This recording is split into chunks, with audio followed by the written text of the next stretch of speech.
You know, you've racked up some accomplishments. You've racked up a lot of bylines. You've published a book. For sure. I feel like I have some credibility now with a book, and I'm soon to get a master's this year, and getting published in places like American Spectator and New York Daily News, and even Sports Illustrated, which I do regularly. That's given me some credibility, as opposed to had I just wanted to pursue being a TV star with really nothing foundational underneath that. I think that would have put me in a different place. I feel like, I'm sure I have my fair share of skeptics, but I feel like my work, my writing speaks for itself. So, as a man, I want to say people will treat you with the respect that you command. But I've never been a woman, so I've never been in your shoes. So, do you have any thoughts on that? I mean, I think it is a pretty typical male attitude. People will treat you with the respect that you command. Yeah, I think you can certainly set your own parameters, and if you handle yourself with some sobriety, and you're serious, and you act as though you want to be taken seriously, I think generally you get taken seriously. I think if you act like you just want to be famous, or you're just looking for favors, then that's how people will treat you. So I think I don't know, maybe it's been different for other women, but I feel like I've tried to handle myself with some dignity. And so I've gotten some respect back. I don't know if that will always be the case, but so far it's been all right. How do you react when you feel that a man is looking at you with lust? Ugh. Are you horrified? Are you disgusted? Are you appalled? Or disgusted. Disgusted. And I mean, this is not, a unique situation. Women in Manhattan are objectified walking down the street every day. Women that look like, every broad spectrum of women get looked at. And it's disgusting. That doesn't do anything for me. That doesn't excite me. I know women that use it as a barometer for, how good they're looking that day. It gives me the creeps. I don't enjoy it at all. There's not a single ounce of enjoyment I get from that. Are you angry about it? No. I mean, no. I just choose not to acknowledge it, and I ignore it. I just ignore it. I just put it away and ignore it. Do you say we've got to educate men to treat women more respectfully? No, I think men are for the most part, pretty respectful. I mean, the men that have been close to me in my life have always been very respectful, and I don't really harbor any animosities toward the gender. Do you feel that media and billboards and TV feed or create this male drive to objectify women as sexual objects? Sure, in part, but I think women drive it too.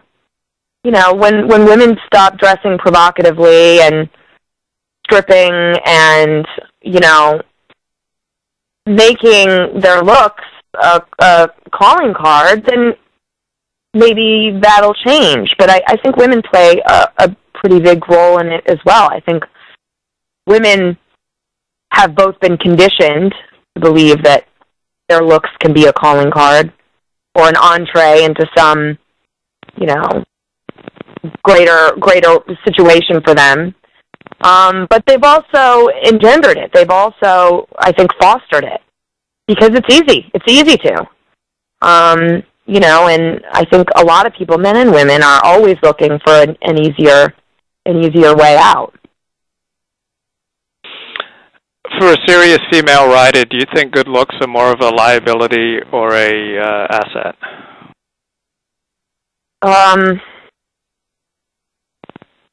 I don't know. I don't know. I imagine.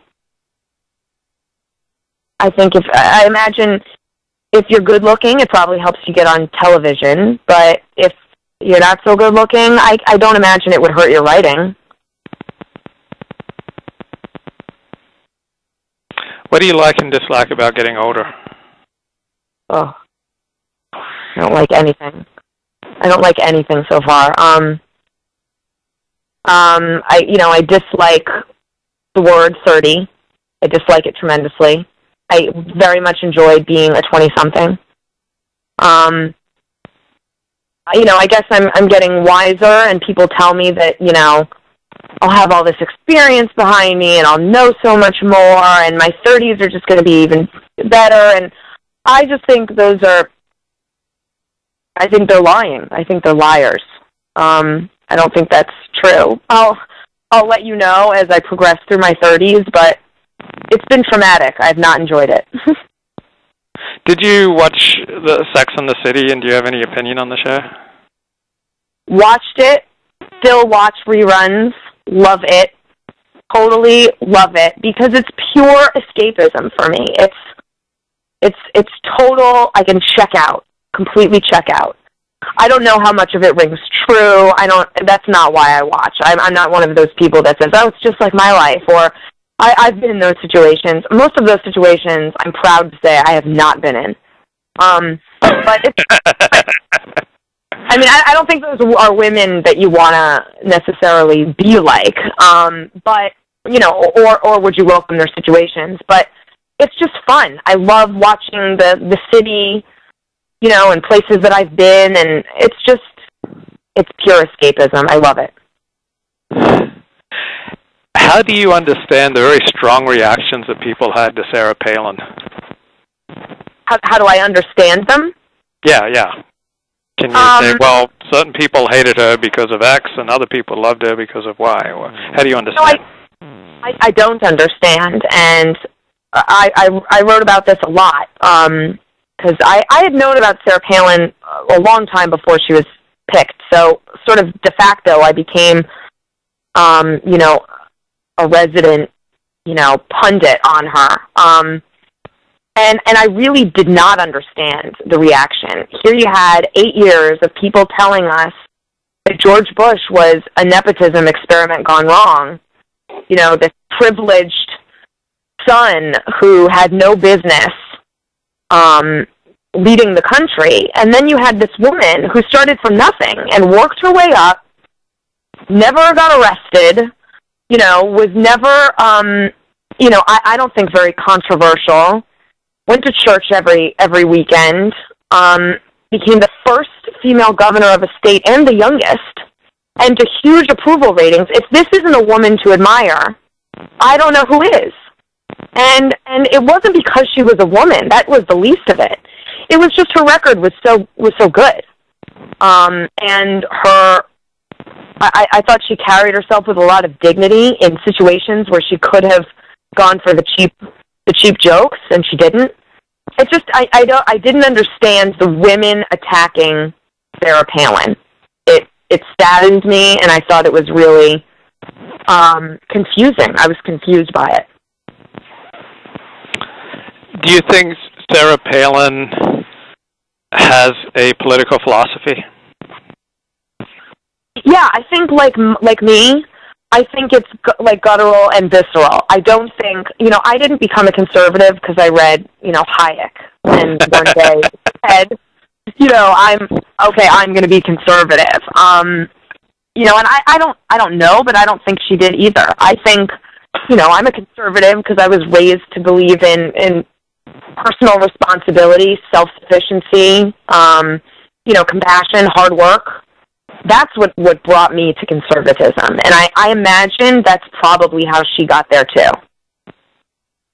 Like with Ronald Reagan, he stood for hating communism and lowering marginal tax rates. Does Sarah Palin stand for anything? I think she stands for family. I think she stands for hard work and personal responsibility. I think I know most Alaskans, I've been there a number of times, most Alaskans really prize this sort of rebellious individualism, that you haven't seen since, the great American